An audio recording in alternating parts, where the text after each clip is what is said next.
adakah dalil yang menjelaskan tentang tahlilan? La ilaha illallah, la ilaha illallah, la ilaha illallah. Itu artinya tahlil. Tasbih, subhanallah. Tahmid, alhamdulillah. Takbir, Allahu akbar. Tahlil, la ilaha illallah. Man halala, siapa yang mengucapkan tahlil, summa ahda thawabahu ilal mayyit, kemudian tahlil itu dihadiahkannya kepada si mayit, orang mati, yantafi'u bihi, pahalanya sampai dan orang mati itu dapat manfaat. Begitu kata Imam Ibnu Taimiyah dalam kitab Majmu' Fatwa Ibnu Taimiyah. Kenapa Ustaz pilih pendapat Ibnu Taimiyah? Karena yang banyak melarang-melarang nih sekarang anak-anak buahnya Ibnu Taimiyah. Paham? Padahal Imam Ibnu Taimiyah dalam Majmu' Fatawa mengatakan siapa yang mengucapkan tahlil dihadiahkannya pahalanya pada yang meninggal sampai. Kalau dimasakkannya bubur kacang hijau, kenapa Ustaz tiba-tiba ingat bubur kacang hijau? Oke, bubur jagung kalau gitu. Lalu kemudian dihadiahkannya pahalanya untuk almarhum. Sampai apa tak sampai? Sampai. Mana dalilnya? Mana? Kata Sa'ad, ummi matat, makku mati. Afa atasaddaqu anha, kalau aku bersedekah pahalanya sampai tak untuk emakku? Kata Nabi, tasaddaq, sampai. Sedekah enggak? Sedekah. Ayu sadaqatu afdal, apa sedekah yang paling afdal? Kata Nabi, saqyul ma', sedekah yang paling afdal mengasih air minum. Kalau air minum saja sampai, apalagi gulai baung. Artinya sedekah sampai, sedekah sampai, tahlil sampai. Apa lagi? Bacaan Quran. Yasin wal Qur'anil Hakim, innaka laminal mursalin. Sampai apa tak sampai bacaan Quran pada orang meninggal dunia? Sampai. Bacaan Quran untuk orang meninggal dunia sampai. Mana dalilnya? Ketika Nabi SAW melewati suatu makam, diambilnya pelepah korma, ditusukkannya ke makam itu.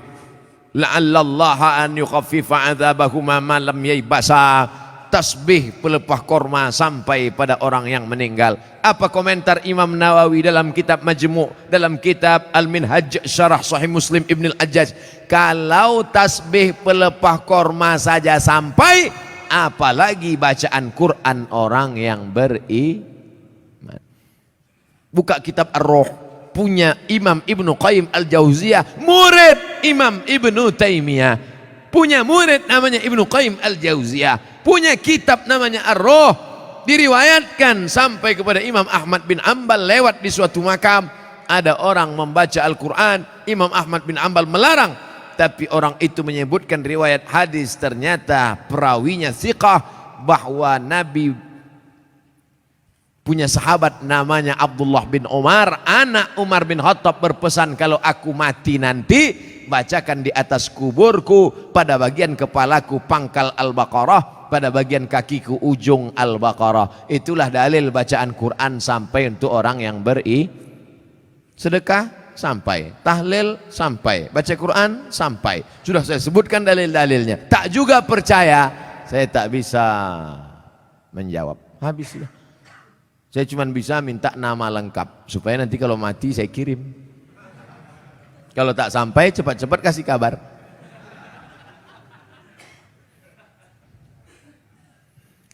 Mengazankan anak baru lahir itu apa dalilnya Pak Ustadz? Nabi mengazankan ke telinga Sayyidina Al-Hasan, anak Fatimah radhiyallahu anha, adzanas shalah, bunyinya seperti azan waktu azan salat. Hadisnya disebutkan dalam kitab Sunan At-Tirmidzi. Nama kitab Sunan Tirmidzi, nama lainnya Jami' At-Tirmidzi. Status hadisnya hadisun hasan, hadis paling tinggi sahih, di bawah sahih Hasan, tentang mengazankan bayi. Anak saya mengazankan, Allahu Akbar, Allahu Akbar, tapi tidak kuat macam itu. Terkejutlah dia. Nah, makanya bapak ibu yang hamil sekarang istrinya, nanti bapak azankan. Tapi yang anak sudah lahir tak usah azankan lagi. Ini anak udah semester 2. Balik dari sini, sini sebentar. Allahu Akbar. Apanya ayah ini gitu.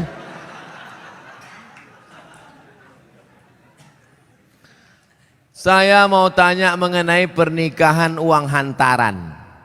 Bagaimana menurut pandangan Ustadz kalau si ibu wanita itu meminta uang hantaran mahar yang cukup tinggi? Ada tiga kemungkinan ini. Pertama memang mau bertanya masalah hukum. Yang kedua mau menyindir mak tua dari sini. Yang ketiga mau menawar. Perempuan yang paling baik aqalluha mahran, yang maharnya paling murah. Wahai ibu-ibu, turunkan harga mahar. Sebetulnya yang menetapkan harga mahar ini wali, ayah. Tapi sekarang banyak ayah yang anggota ISTI, Ikatan Suami Takut Bini. Maka yang berperan sekarang ibu-ibu, matre. Banyak perempuan lebih mau makan di daun daripada makan di pinggan. Oleh sebab itu turunkan standar nih sedikit. Jangan nanti setelah dia hamil barulah na'udzubillah datang dia baik-baik. Idza ja'akum man tardawna dinahu, kalau datang kepadamu orang yang baik akhlaknya, wa khuluquhu, baik agamanya, fazawijuhu, nikahkan dia. Illa taf'alu, kalau tak kau lakukan, takun fitnatun fil ardi wa fasadun arid, maka terjadi kerusakan yang amat sangat berat. Tolong jangan sampai anak-anak muda ini besok buat baleho turun ke jalan, turunkan harga mahar, turunkan harga mahar. Kemudian jodoh itu seperti apa Pak Ustadz? Apa orang yang sudah menikah terus meninggal terus menikah lagi, apakah itu berarti jodohnya juga Pak Ustadz? Karena berjumpa orang berjodoh atau karena jodoh dia berjumpa? Memang jam-jam 10:30 nih payah nangkap memang. Karena ada jodoh baru berjumpa atau karena berjumpa itu orang berjodoh? Karena ada jodoh lah maka berjumpa. Kalau tak ada jodoh sampai mati tak akan berjumpa. Kok Ustaz tahu? Saya pernah ngalami. Saya dewan juri